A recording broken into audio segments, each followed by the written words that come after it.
Hey everyone, welcome back to Corporate Decoder, the place where we try to make sense of the mess and give it a good smirking nudge. Today we're diving into the latest filing from Bayview Accession Corp, a company that sounds like it's ready to buy something but isn't really buying time.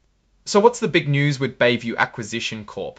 This is a quick report basically saying, hey, something happened you need to know about. And what happened was they did a thing called an extension payment. Now this sounds a bit like paying a speeding ticket to get more time to drive. But in the corporate world, it means they need more time to find a company to buy and merge with. This report is dated August 19, 2025, and that's the key date for our story.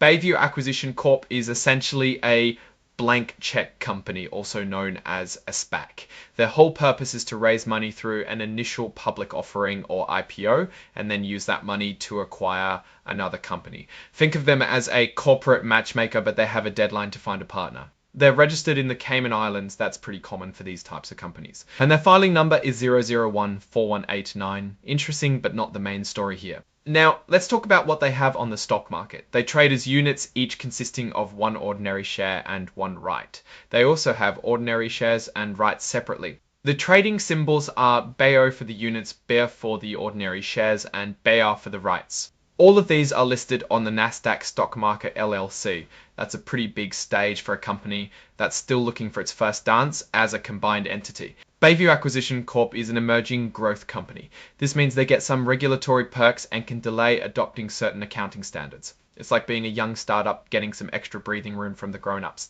Okay, now we get to the juicy part, the why behind this filing, item 203. For those who like headings, or in this case a bit of a cryptic clue, talks about financial obligations. This section titled Extension Payment tells us precisely what's going on. So on August 19th of 2025, Bayview Accession Corp put another $100,000 of their money into their trust account. Why? Because buying a whole company costs a lot of money and finding the right one takes time. This payment is to buy them an extra month to find that perfect merger. Their original deadline was August 19th, 2025, and now they have until September 19th, 2025. And now they have until September 19th, 2025, and now they have until September 19th, 2025, and now they have until September 19th, 2025. This is actually the third time they've done this. They have a possibility to do this up to 6 times in total. So they're definitely stretching out their time to find a target. Think of it like this. They had a year to find a business to merge with. Now they've used up 3 months by paying for these extensions. They're burning through their flexibility. This could be a sign they're struggling to find a good deal or they're being very picky.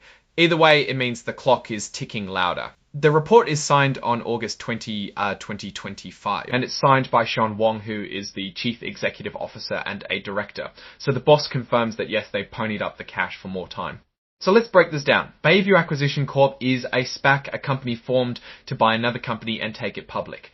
They raised money, but they have a deadline to do the actual acquisition. If they don't find somebody to buy by the deadline, all the money in their trust account goes back to the investors. It's a race against time, and it seems they're not winning it easily. They've now paid to extend their deadline for the third time, indicating a potential struggle to find a suitable acquisition target. This raises a few questions. Are they being too picky? Or is the market for SPAC deals just that tough right now?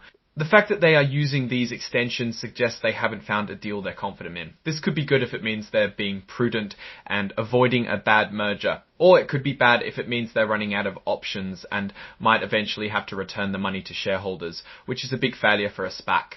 What's the risk here? For investors in Bayview Accession Corp, it means their money is tied up longer than expected, with no guarantee of a successful merger. They're essentially betting that Xin Wang and the team can find a good company to buy before their time runs out completely. The additional payments, while necessary to keep the SPAC alive, also eat into the capital available for the actual acquisition. So every extension is a small chip away at the overall deal value. The market for SPACs has been a bit of a roller coaster. Many SPACs are finding it difficult to complete deals in the current environment. This could be due to economic uncertainty, regulatory scrutiny, or simply a lack of attractive companies looking to go public via a SPAC. Bayview Accession Corp is clearly facing these challenges. In my opinion, Bayview Accession Corp's situation is a classic SPAC dilemma.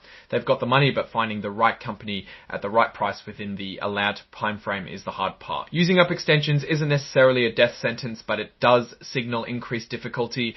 The key will be whether they can announce a solid merger soon. If they don't, the trust account might empty not because of a bad deal, but because of a failed search. What do you guys think about Bayview Acquisition Corp's continued quest for a merger? Does paying for extensions show good diligence or a lack of progress? Let me know your thoughts in the comments below. If you found this decoding helpful, give this video a thumbs up and subscribe for more regular dives into the world of corporate finance. And don't forget to join our Discord community linked in the description to keep the conversation going. Thanks for watching, and I'll see you in the next one.